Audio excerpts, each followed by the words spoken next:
be a centre party. But it's hard to have that argument when all of the moderates have just been wiped out and you're about to have Peter Dutton as the leader. But David, I actually wanted to ask you something as well. You know, you're obviously very close friends with Scott Morrison. There's been a lot of speculation about what he does now.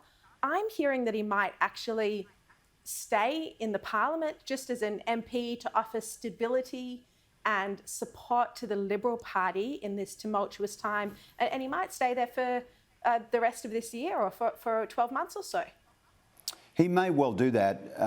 It does remind me of Peter Costello, who, when the coalition lost in 2007, stayed on for a year or so. I think there's always that view amongst MPs that are close to their communities that, you know, they've just been rewarded by re-election by their voters, and the last thing they really want to do is to say, well, sorry, I didn't get the job I wanted, so I'm out of here. So there's sort of a show of faith with the community, if you will, to stick around and still represent them through what is a tumultuous time for the Liberal Party more generally. So it wouldn't surprise me if he stays around for a while. But also a duty to his colleagues, perhaps, that he wants to provide that stability and that guidance as they try and take on Albanese from opposition?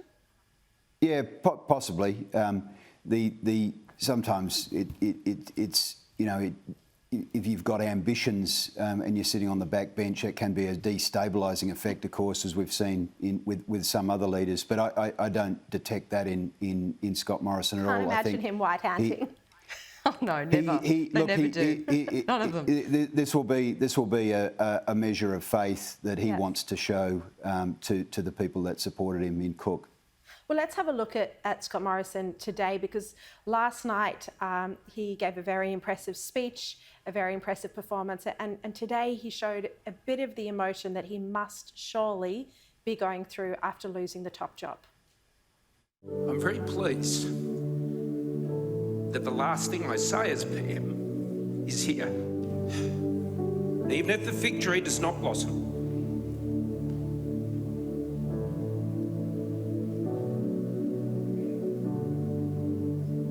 and there is no fruit on the vines, if the yield of the olive oil fails, and if the fields produce no food, even if the flock disappears from the fold, and there are no cattle in the stalls, yet I will triumph in the Lord. Showing some rare emotion and tearing up there. Yeah, you don't really see Scott Morrison speaking from notes or pausing or really lost for words, and he was staying. You can completely understand that. And to see that emotion, I mean, it just reminds you what he put into the role, I think, and how much he believed in it, and that, you know, he was certainly not lazy. He was energetic. He believed in his party, and he believes in Australia. So that is something you can't take away from him.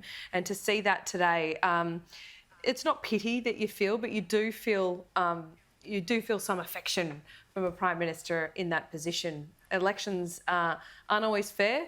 I mean, they are in the sense that they're legal, you know what I mean? Yep. We're not going down the Trump path here or anything like that. But, you know, sometimes they would feel a bit unfair. And I think after the 3 years he's been through, I think he probably feels like he doesn't deserve this kind of route. Yeah. David, you were with the Prime Minister, you were with Scott Morrison last night at Kirribilli House as you watched the results come through. You know, was there a moment when you all, you know, all of the mates that were there together realised that you weren't going to make it into government? And, you know, what was the reaction like at that time? There's always that moment where it dawns on you that you're just not going to get there. At that point, he called his closest staff together and they started working on the concession speech. But look, I mean, the last term has been the most extraordinary period of time because we've gone through a global pandemic. So I've been lucky enough to work for Prime Minister John Howard and Treasurer Peter Costello. It is tough running a competent government in the best of times, and those two did an amazing job. I mean, but that takes a huge amount of effort. Layer over the top of it a global pandemic that has tested federation and the boundaries of federation and Australia's emerged with a really sound economy. We've had our problems with vaccines and rat tests and all the rest of it, but our death rates are second to none. We've got high vaccination rates. We've emerged from this thing in much better shape than many other comparable countries. So, I mean, the amount of work that just went into the pandemic management on top of the normal day job of running a competent government and looking after the budget and maintaining security arrangements and so on and so forth, has been extraordinary. I think, and I went through it in a minor way when I was a candidate.